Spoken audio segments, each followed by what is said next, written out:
Emma had never been the kind of girl to go on blind dates. Working 2 jobs as a waitress and part-time tutor, she barely had time to catch her breath, let alone date. But her best friend Lily had insisted. "Emma, you need to get out there. He's perfect for you," Lily had said, practically shoving her phone into Emma's hands. "His name is Daniel. He's kind, smart, and really cute. Trust me." After days of persuasion, Emma finally caved. That Friday, she pulled on her best thrift store dress, a soft navy number that hugged her figure just enough to make her feel confident, and made her way to the trendy new bistro downtown. Her stomach churned with nerves as she stepped inside. "Reservation for Daniel?" she asked the hostess. The young woman nodded and pointed toward a secluded corner table by the window. Emma saw a man sitting there, his back turned to her, wearing a crisp suit. Wow, Lily wasn't kidding, Emma muttered to herself as she approached. The man stood when he saw her coming, flashing a charming smile. He was older than she'd expected, mid-30s, maybe, but undeniably handsome, with piercing green eyes and dark, neatly combed hair. "You must be Emma," he said, pulling out her chair. Emma hesitated for a moment. He seemed different from what Lily had described. But then again, Lily had only seen a picture of Daniel. People often look different in person. "And you must be Daniel," she replied. Sitting down, the man chuckled. "I'll take that as a compliment."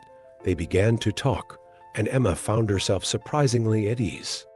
He was witty, articulate, and attentive. Though the conversation occasionally veered into topics she wasn't used to: art collections, luxury travel, and business ventures, she figured he was just trying to impress her. When their meals arrived, Emma couldn't help but notice the way he subtly observed her. It wasn't judgmental but curious, as if he were trying to figure her out. By the time dessert came, Emma was thoroughly enjoying herself. This Daniel guy wasn't just good-looking, he was thoughtful and genuinely interesting. But as she reached for her purse to offer to split the bill, he stopped her. "It's on me," he said, waving over the waiter with an elegant gesture. "I insist." Emma felt a pang of guilt. "Are you sure?" "I don't want you to think I'm—" he smiled, cutting her off. "Trust me. It's the least I can do." As they left the restaurant, Daniel walked her to her bus stop. The city lights glimmered around them, casting a warm glow over the cobblestone streets. Emma was about to thank him for a wonderful evening when her phone buzzed in her purse. It was a text from Lily. "Lily, how's it going? Daniel just texted me. He said he's still waiting for you at the table." Emma froze. Her stomach dropped as she reread the text. "Is everything all right?" Daniel, or whoever he was, asked. Noticing her sudden silence, her mind raced. "Oh, yes. I just realized I left something inside. I'll be right back." Before he could respond, Emma dashed back into the restaurant. She scanned the room until she saw another man sitting at a different table. This one was younger, dressed casually in a plaid shirt, nervously tapping his fingers on the table. It was Daniel, the real Daniel. Emma's heart sank. What had she done? She approached Daniel cautiously. "Hi, are you Daniel?"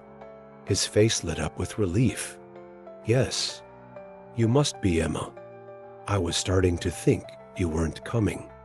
Emma felt a wave of guilt crash over her. She stammered out an apology, explaining that she'd accidentally sat at the wrong table. Daniel laughed it off, insisting it was no big deal, and they settled into an easy conversation. He was sweet and down to earth, just as Lily had described. But Emma couldn't shake the thought of the man she'd left outside. After an hour, Emma excused herself, claiming she had an early morning. Daniel seemed disappointed but understanding. When she stepped back outside, she half expected the mystery man to be gone. But there he was, leaning casually against a lamppost, waiting for her. So he said, a sly smile playing on his lips, "Did you find what you were looking for?" Emma's cheeks burned. "I owe you an explanation. That wasn't my table." I know," he interrupted gently. "I realized about halfway through dinner. But you seemed like you were having a good time, so I figured I'd let it play out." Her jaw dropped. "You knew?" He chuckled. "Guilty as charged. I'm James, by the way." James offered to walk her home, and despite her embarrassment, Emma agreed. As they strolled through the quiet streets, he shared more about himself. He owned a tech startup, he explained, but he'd started from nothing. "People assume I've always been wealthy," he said, "but I know what it's like to struggle. That's probably why I enjoyed tonight so much. You're genuine." Emma felt a warmth spread through her chest. No one had ever called her genuine before. They reached her apartment, and James hesitated before saying goodbye. "Listen, I know this is unconventional, but I'd really like to see you again."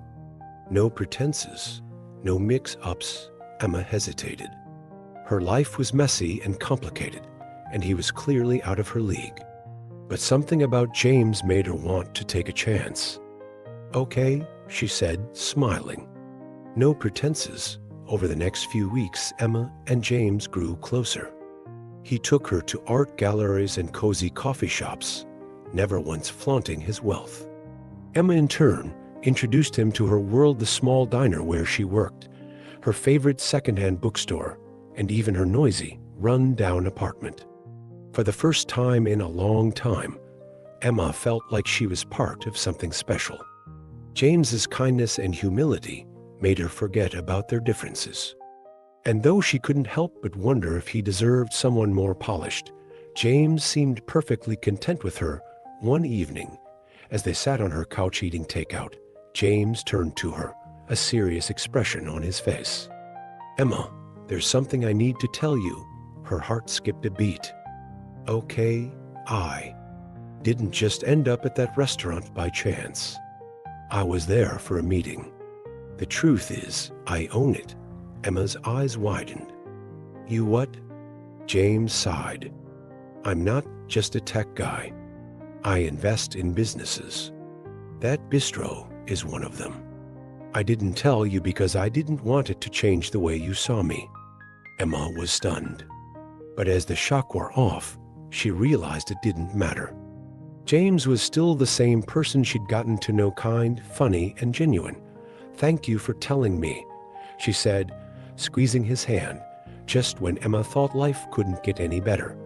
Everything came crashing down one day while scrolling through her phone.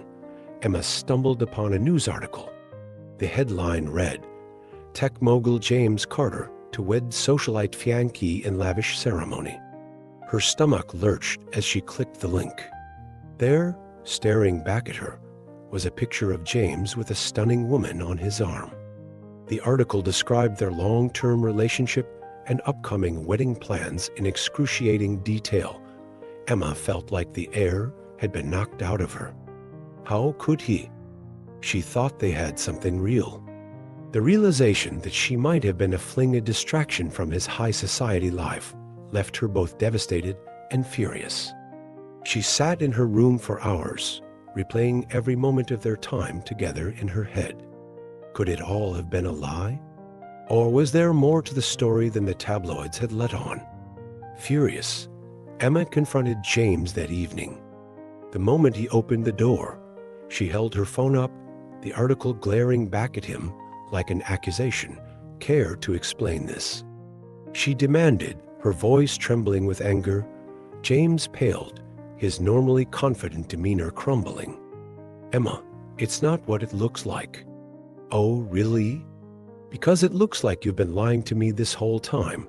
He ran a hand through his hair, clearly struggling to find the right words.